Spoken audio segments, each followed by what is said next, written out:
Let's talk then, shall we? Because Stephen Fry, he's got himself into a bit of a pickle. He was basically talking about the Marylebone Cricket Club, one of the oldest sporting institutes in the country, actually. He's basically come under attack now because he says that the club has basically become an image now of a bastion of privilege and class hierarchy. Apparently he's backpedalled a little bit on those comments, but it did get me wondering. In fact, actually, you were nodding along when I introduced this topic. Do you think that class is still such a massive divide in society, Susie? I mean, for me, this is definitely a no-brainer. I think the biggest dividing line in this country, above gender, and I've obviously experienced sexism, above race, I'm Greek Cypriot, I'm an ethnic minority, but the biggest one for me is class. I mean, I'm from a working class background. I went to Cambridge University, very, very grateful for the incredible opportunities that I had there. But for me, class, I mean, look, the most underperforming group in this country are white working class boys. And obviously, look, there's complex reasons for that, but there is a deep connection between poverty and class. You know, there's a deep connection. And interestingly, I would say one of the only spheres where your class does not hold you back is becoming a professional footballer. And whatever we may think about professional footballers, money doesn't, I mean, it's a bit more complicated now, but, you know, if you want to go kick a ball against the wall, no one's going to stop you. Your accent will not stop you. My accent has stopped me. You know, people have pulled me up on my accent. You know, the confidence that sometimes you do not have, the social capital, the cultural capital, all these things.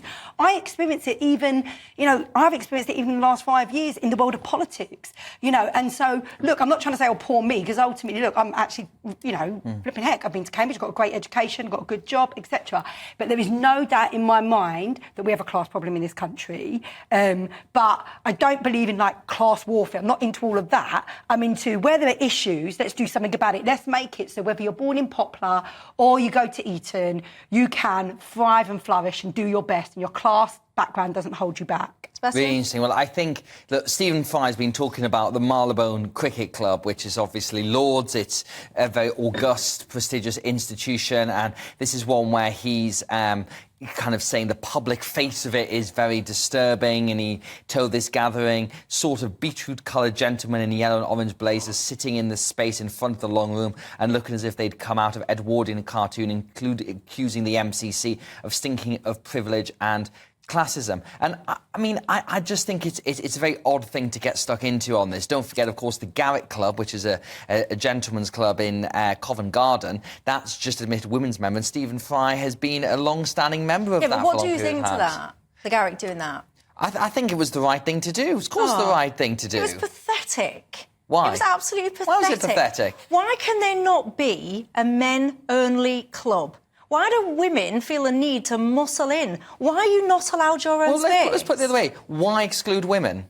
Because it's a men-only club. No, but you're saying why should... You know, look, you can look at it two ways. You can say, you know, why should there not just be a club which allows everyone in? Well, there's loads of clubs that allow everyone in, and there's some clubs that only allow men in, and there's some clubs that only allow women in. Why do women or activists feel the need to try and muscle in and start crying because men have got their own space and they are so desperate to be in it? And don't talk to me about people like Stephen Fry, because those people have been members of that club happily. Well, that's exactly that was exactly the point I was going to make. And then the second that some women start crying, then they go out into the press going, oh yeah, we're going to, like, you know, get rid of our membership unless you let women in. Like, it's absolutely upset. Do you think that men should be allowed in the Women's Institute? I mean, look, I just think having gender divides on clubs is an archaic thing and shouldn't exist. Do you think that men should be allowed into the Women's Institute? As I said, I don't think... Women's Institute is not a private members' club. It's no, it's not. It's like an educational charity, right, apparently. Exactly. So do you think I'd have no problem with men who want to be involved working with that if they are promoting the aims of the organisation. Do you think that men should be allowed in women's-only clubs? Well, I don't think there should be any only clubs. I think there should just be clubs. Why if I want to go to a women's-only club without you lot getting involved? I think it's only when it's a barrier, isn't it? I think, for example, I play football. I love football. I've spent my life playing football. However, for the first 18 years of my life, there was barely any women's football clubs. So what did? I just played with the boys, which was cool, but I just sat in defence. the whole time. Never got to play striker, got to Cambridge, there was a girls' football club, and the coach said to me, you go up front. And so suddenly that opportunity was there. And I think what it is ultimately, there have been barriers for certain groups, whether that be women or people from working class backgrounds. And it doesn't, I'm not into this whole thing of like, I hear what you're saying, like you do need to have men-only groups, and that's cool. But I think the point is where there's been barriers, where it's not been fair, where it's been unjust. You know, and my question would be things like, for example, Alan Sugar. I'm not saying like, I think Alan Sugar is amazing, but Alan Sugar is clearly a gifted guy. He's brought a lot to this country. He's from a working class background. And sometimes I think, well, where are we going to find the other Alan Sugars? A whole chunk of them are probably in the state schools. Hang on, but if we don't have the right support You've there... just undermined your argument, because Alan Sugar is a massive success as a working class person. Yes, he's the one. He didn't he's need the one, though, isn't he? It's the one hunting out. The point is when you get the ones that get through, the point is there's got to be more than the ones. Yeah. I think that's...